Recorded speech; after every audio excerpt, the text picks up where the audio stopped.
लहू को लिखा जाएगा लहू, कभी पानी न लिखा जाएगा। महलों में जो नाचेगी कभी उसे रानी न लिखा जाएगा। नफरत है फितरत तेरी, जुल्म है आदत तेरी। याद रखे मोदी, तारीख में जालिम को जालिम लिखा जाएगा, कभी आदिल न लिखा जाएगा।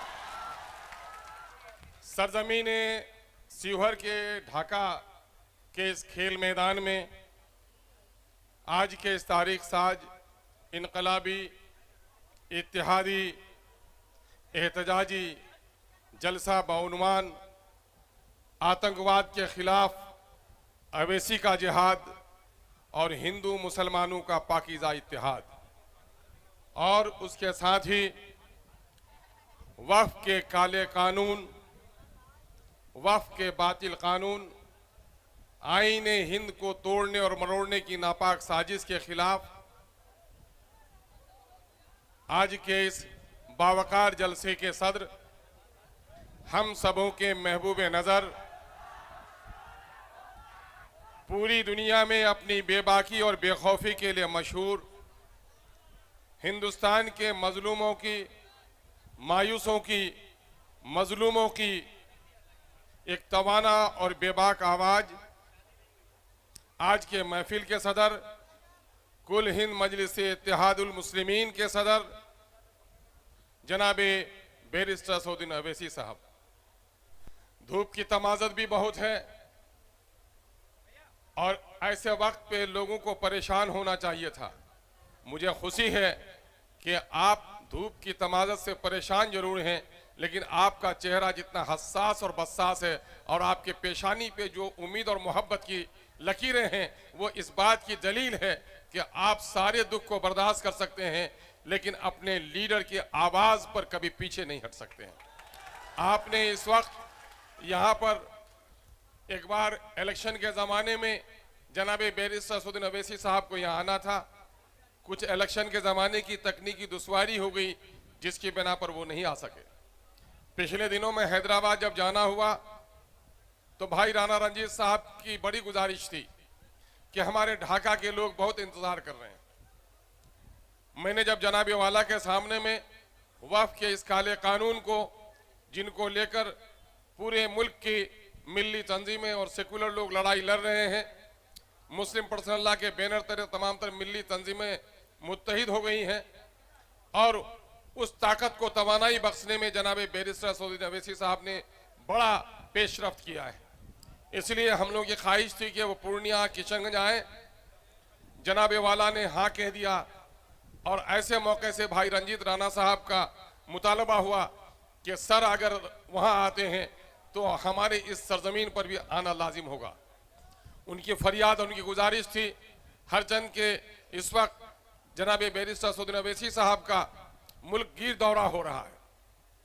परसों सिलीगुड़ी से किशनगंज आना, कल किशनगंज से प्रोग्राम करके रात के 9-10 बजे दरभंगा पहुंचना, फिर आज यहाँ आना और पटना लौटकर फिर हैदराबाद को जाना। एक मुसलसल जंग है, एक जोहद जारी है, जिसके लिए मैं जनाबे सऊदीन अवैसी साहब का आप तमाम तरफ सब की जानिब से शुक्रिया अदा करता हूँ कि बिहार की वादियों में आप गली गली घूमकर न सिर्फ अपने पैगाम को पहुँचा रहे हैं, बल्कि हिंदू और मुसलमानों के टूटे हुए इत्तेहाद को ताकत देने भी एक नुमाया रोल अदा कर रहे हैं। मुझे बड़ी खुशी हो रही है कहते हुए कि आपको तो ये तारीख याद है कि गांधी को जब जहर दिया जा रहा था तो बत्तख खान ने सजा कबूल कर ली, लेकिन गांधी को मरने नहीं दिया। और आज मैं कह रहा हूं कि आज गांधी की आत्मा पुकार पुकार कर रंजीत राणा को कह रही है कि बत्तख ने मुझे जहर से बचाया है। आज मोदी हिंदुस्तान के मुसलमानों को जहर देने की कोशिश कर रहा है। आज बत्तख की जान को खतरा है। अगर गांधी के सच्चे अनुयायी हो तो तुम बत्तख की जान को बचाने के लिए आगे बढ़ो। और यही वजह है कि आज यहां पर आपकी मौजूदगी देख रहा हूं। मेरे भाइयों, जो कुछ सरहद के मासूम लोगों पर, जिसको जलसे का उन्वान भी दिया है आतंकवाद के खिलाफ जिहाद, मासूम भारतीयों पर, मासूम इंसानों पर जिस बेईमाना तौर पर उनका कत्ल हुआ है, हर शरीफ नफ्स इंसान उसकी मजम्मत किए बगैर नहीं रह सकता। लेकिन पूरे वतन में जितनी तवानाई के साथ जितनी बेबाकी के साथ जनाब बैरिस्टर असदुद्दीन अवैसी ने इन आतंकवादियों की मजम्मत की है, 56 इंच का सीना रखने वाला मोदी भी नहीं कर सका है। ये छोटे गर्दन का कोता कद इंसान जो अपने आप को बड़ा तांत्रिक कहता है, अमित शाह भी नहीं कर सका है, जिस बुलंद आवाज से जनाब बैरिस्टर असदुद्दीन अवैसी साहब ने कहा है।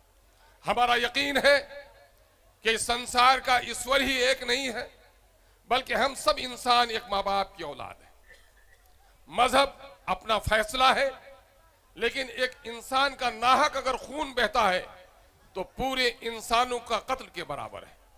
और अगर किसी एक मासूम की कोई जान बचाता है तो रसूल रहमत ने हमें यह सिखाया है कि वो पूरी इंसानियत को बचाने के मुतरादिफ है। जो कुछ भी वहां हुआ है हम उसकी मजम्मत करते हैं और उन मजलूम और मगमूम खानदान के साथ हम अकीदतमंदाना इजहार गम करते हैं। दूसरी तरफ पूरे मुल्क में जो इस वक्त बेचैनी की एक लहर दौड़ रही है और वह है वक्फ का काला कानून।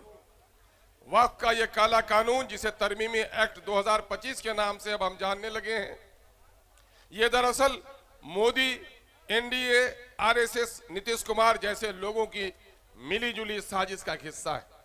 और यह सिर्फ मुसलमानों पर हमला नहीं है, बल्कि मुल्क की सालमियत को बर्बाद करने, मुल्क के अमन को गारत करने, मुल्क में गंगा जमनी तहजीब को पारा पारा करने और अपने नापाक इरादों को पूरा करने के लिए मोदी ने यह काला कानून लाया है। यह काला कानून लाने की क्यों उनको नौबत आन पड़ी? सबसे बड़ी नौबत तो यह है कि वो कहीं न कहीं से जर्मन के हिटलर की तरह, जिस तरह यहूदियों के खिलाफ नफरत फैलाया गया था, मुसलमानों के खिलाफ नफरत फैलाने की एक नापाक साजिश कर रहा है।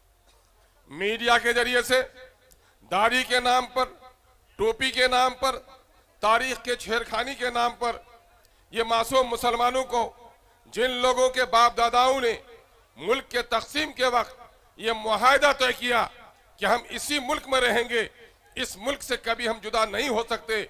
और मैं बड़े फख्र के साथ कहना चाहता हूं कि 1857 की तहरीक आजादी को याद करो, उसमें सबसे ज्यादा गर्दन अगर किसी ने कटाई थी तो हमारे उलमाए कराम थे। इनकी दाढ़ियां, इनकी टोपियां इनको फांसी पर लटकाने पर मजबूर कर दी थी। क्या था उनके पेशे नजर? क्या दुनिया की दौलत, क्या वजारत, क्या जमींदारी, क्या तख्त-ओ-ताज? नहीं, बल्कि तारीख को समझना चाहिए नई नस्ल के नौजवानों कि अंग्रेजों ने सिर्फ यहां अपने हुक्मरानी का इरादा नहीं रखा था, बल्कि यहाँ की हिंदू आबादी को ईसाई बनाने और मुसलमानों के बच्चों को भी मुर्तद बनाने का उसने एक साजिश रची थी। ऐसे वक्त में हमारे उलमा उठे और उन्हें कहा कि मुसलमानों की सदियों की यहाँ पर हुक्मरानी रही, कई सौ साल की हुक्मरानी रही, लेकिन हिंदू और मुसलमानों के अकीदे में कोई आघात पहुंचाने का काम नहीं किया। अंग्रेजों के 100 साल भी अभी नहीं हुए हैं कि अंग्रेज यहाँ के हिंदू बच्चों को ईसाई बनाना चाहता है और मुसलमानों से ईमान की दौलत छीनना चाहता है। हमारे उलमा, हम उनकी अरवाह को अकीदतमंदाना सलाम अर्ज करते हैं कि अल्लाह उनकी कब्र को नूर से भर दे कि उन्होंने अपनी गर्दन कटाकर अगर इस मुल्क की हिंदू मस्जिद सिर्फ मुसलमानों की नहीं बल्कि हिंदुओं की भी रक्षा की है। अगर अंग्रेजों के इरादे जिस तरह नापाक थे, तादेर रह जाते, तो हिंदू का बच्चा भी आज ईसाई बनने पर मजबूर हो जाता। हमी से रंगे गुलिस्ता, हमी से रंगे चमन, हमी को नज़्म गुलिस्ता पे इख्तियार नहीं। मोदी और मोदी भक्तों, आपने कहा था 15 लाख रुपए देने की बात, आपने करोड़ों को मुलाजमत देने की बात कही थी, आपने कहा था मैं आऊंगा तो 56 इंच का सीना रखता हूं, पाकिस्तान और चाइना को करारा जवाब दूंगा। आपने वादा किया था कि मैं आऊंगा तो सबका साथ सबका विकास होगा। आपने वादा किया था कि मैं आऊंगा तो रुपए की कीमत डॉलर के मुकाबले में कभी गिरने नहीं दूंगा। लेकिन तारीख शाहिद है, हर कोई जानता है कि तूने पकौड़ी बेचने को सरकारी नौकरी से के बराबर गर्दाना है। तुमने 15 लाख की जगह पर 15 रुपए भी नहीं दिए। करोड़ों की नौकरी का वादा तुम्हारा झूठा साबित हुआ। सबके साथ सबके विकास का दावा तुमने भले ही जबान से किया था, लेकिन पूरे देश का तुमने विनाश कर दिया। अडानी का और अंबानी का तुमने विकास कर दिया। ये वो सारी चीजें हैं जो आज का नौजवान उनसे पूछता है, देश उनसे सवाल करता है कि मोदी तुमने ये वादे किए, तुमने पूरे नहीं किए। मोदी ऐसे वक्त में लोगों के जहन को भटकाने के लिए कहीं दाढ़ी के नाम पर, कहीं गाय के नाम पर, कहीं कब्रिस्तान के नाम पर, कहीं सीए के नाम पर, कहीं तलाक बिल के नाम पर, और अब की बार तो हद हो गई कि मुसलमानों के इबादत खानों को और उनके कब्रिस्तानों को भी निशाना बनाने के नाम पर यह कानून लाया है। ए मुसलमानों, ए अमन पसंद हिंदुओं, ए दलितों और अकलियतों, होश के नाखुन लो। जब भी कोई डाकू किसी घर में हमला करता है तो पहले उस घर के सबसे सेहतमंद और जमा मर्द पर डंडे चलाता है, क्योंकि वो जब खौफजदा हो जाता है तो बाकी लोग सर झुकाने पर मजबूर हो जाते हैं। याद रखो, हिंदुस्तान की सबसे बड़ी अकलियत अगर मुसलमानों को आज मोदी ने झुकाने पर मजबूर कर दिया है और तुमने अगर मेरा साथ नहीं दिया तो कल तुम्हारा भी हश्र बर्बाद होगा, कोई तुम्हारा साथ देने वाला नहीं होगा। लेकिन हमने तो कस्में खाई है, हमने तो कस्में खाई है कि हम किसी से डरने वाले नहीं हैं। आसमान ने हजारों बार ये नजारा देखा है, बातिल ताकतों से हमने कभी समझौता नहीं किया है। न करबल में, न मक्तल में, न शाह के आगे मोमिन झुकता है, मोदी फकत अल्लाह के आगे गर्दन कटा देगा, तेरे सामने में झुकने के लिए तैयार नहीं होगा। हम इस इनकलाबी जलसे के जरिए से इस बात का यादा नहीं करते हैं, बल्कि जो सच है उसका एतराफ करना चाहते हैं। कान खोल कर सुन लो मोदी, जो बाइबिल को नहीं मानता वो ईसाई नहीं हो सकता, जो रामायण को नहीं मानता वो हिंदू नहीं हो सकता, जो कुरान को नहीं मानता वो सच्चा मुसलमान नहीं हो सकता। ठीक उसी तरह से भारत के संविधान का जो अनादर करता हो और भारत के कानून को नहीं मानता वो सच्चा भारतीय कभी नहीं हो सकता है। और तुमने ये काम किया है, चूंकि ये काला कानून बनाकर मोदी आपने इक्वलिटी बिफोर लॉ का जनाजा निकाल दिया है, आपने मजहबी आजादी पर तसल्लुत कायम कर दिया है, आपने मुसलमानों के मजहबी हक को छीनने की कोशिश की है। यकीन जानिए मुसलमानों, 6 दिसंबर की तारीख तुम्हें रुलाती है, बाबरी मस्जिद के टूटती हुई ईंटों के गर्दो गुबार तुम्हारे सामने में होते हैं। लेकिन जानते हो ये काला कानून जो वक्फ दरअसल एक इबादत है, एक मजहबी अमल है, वो तमाम तर मजहबी शनाख्त रखने वाले इदारे, मस्जिद हो, दीनी मदारिस हो, मकबरे हो, इमाम बारे हो, खानकाहें हो, मुसाफिर खाने हो, कब्रिस्तान हो, उसे लिखा जाए तब भी, न लिखा जाए तब भी वक्फ की इमलाक है। और वक्फ की इजाजत किसी और की नहीं, मोदी तेरी नहीं है, तेरे पिता की भी नहीं है, मेरे आबा और अजदाद की अल्लाह की इबादत की नीयत से वक्फ की गई जमीन है, और आज उसे छीनना चाहते हो। हम ये कह देना चाहते हैं मोदी कि आप ये नापाक कदम से बाज आइए। अगर ये काला कानून जो नाफिजुल अमल हो गया है 8वीं तारीख से, मुसलमानों जरा होश के नाखुन लो कि आज दाढ़ी रखने में डर लगता है, टोपी पहनने में डर लगता है, जमीन तड़पती है, वक्त नमाज का हो जाए तो खुदा की जमीन पर सजदा करने में भी डर लगता है। ये कानून को जब पूरे तौर पर अमली जामा पहना दिया जाएगा, न जाने कितने मस्जिदों में ताले लगेंगे, न जाने कितनी खानकाहों को वीरान किया जाएगा। जिंदगी में तो चैन से हम नहीं जी पाते, लेकिन कब्रिस्तानों में भी हमको चैन से सोने नहीं दिया जाएगा। आप जानते हो नौजवानों, इस वक्त की अहमियत क्या है। अभी हजरत अमीर शरीयत ने एक जगह कहा कि गौर करो मुसलमानों, मुमकिन है जिंदगी में तुम्हें अपनी जमीन न मिली, तुम किराए के घर में जिंदगी काट सकते हो, लेकिन मरने के बाद तो 6 फीट जमीन तुमको चाहिए। आज यूरोप में जहां पर वक्त नहीं है, वहां मुसलमानों को कब्र की जमीन 10-10, 15-15, 20-20 लाख पे खरीद करनी पड़ रही है। अगर वक्त की जायदाद न होगी तो गरीबों की लाशें सड़ जाएंगी और नजरें आतिश कर दी जाएंगी और उनको जमीन दफन करने के लिए नहीं लगा। यह कब्रिस्तान जो दायमी सुकून की जगह है, यह वक्त की मीरास के नतीजे में। इसलिए ऐलान करो कि मोदी कान खोलकर सुन लीजिए, मछली तो पानी के बगैर मुमकिन है जिंदा रह सकती है, लेकिन मुसलमान शरीयत के बगैर जिंदा नहीं रह सकता है। हम सब कुछ बर्दाश्त कर सकते हैं, लेकिन अपनी शरीयत पर हमला बर्दाश्त नहीं कर सकते हैं। यह मत कहना कि सिर्फ हम अपनी शरीयत के पहरेदार हैं, बल्कि हमारी शरीयत यह भी कहती है कि मस्जिद को कोई तोड़े तो गर्दन कटाना अगर शहादत है, तो मंदिर के कलश को भी अगर कोई तोड़े तो मंदिर को बचाते हुए मर जाना भी शहादत है। हम सब के लिए बराबर जीते हैं। हम अदल और इंसाफ को कायम करना चाहते हैं। इसी अदल के कयाम का नाम बैरिस्टर सऊदी अवैसी है। इसी अदल के कयाम का नाम मजलिस इत्तेहादुल मुस्लिमीन है। आज मजलिस इत्तेहादुल मुस्लिमीन जो बिहार में आई है, हम लोग जब सीमांचल में लड़ रहे थे, मेरे गैर मुस्लिम भाइयों को कहा जाता था ये पार्टी आएगी तो ऐसा कर देगी, वैसा कर देगी।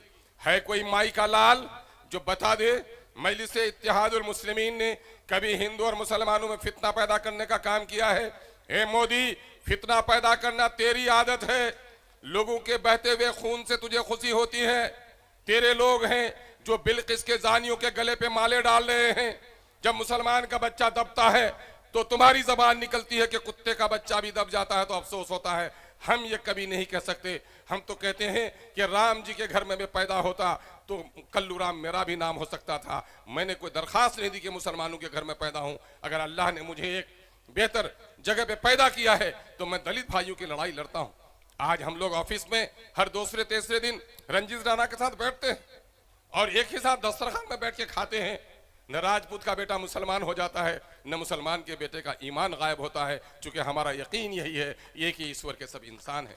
यही नहीं, कोई दलित का बच्चा है तो आओ मेरे साथ खाओ, झूठा पानी पियो, बैरिस्टर सोदिन भी पिएगा, मैं भी पीऊंगा, मेरा ईमान नहीं जाएगा। खुदा की कसम, ए मेरे गैर मुस्लिम भाइयों, शायद आप में से कुछ लोग हमें नहीं पहचानते, खुदा की कसम मैं तुझे पहचानता हूं। तुम कोई और नहीं हो, तुम्हारा मजहबी अमल कुछ हो सकता है, खुदा की कसम तुम उसी माँ की औलाद हो जिसकी औलाद हम है। इसलिए इस पैगाम को लेकर के हम उठे, इस पैगाम को लेकर हम लड़ाई लड़ रहे हैं। और यही वजह है कि बिहार की जालिम ताकतें, जिन लोगों ने अपने आप को सेकुलर कहा, उन्होंने गरीबों का शोषण और दोहन किया, जाति के नाम पर लोगों को लड़ाया, कमजोर जात की बात उठाकर गद्दी तो हासिल कर ली, लेकिन कमजोर तबकात को उसे इंसाफ नहीं दिया। आज मैं आपको बताना चाहता हूं कि नीतीश कुमार, जिसने खंजर घोपा हमारे सीने में, ये बेगैरत जो उनकी पार्टियों में है, ऐ बेगैरतो, अगर तुम्हारे सामने में तुम्हारी माँ को गाली दी जाए, तुम्हारे बाप को गाली दिया जाए, तो अगर गैरतमंद बेटा है तो कभी बर्दाश्त नहीं कर सकता।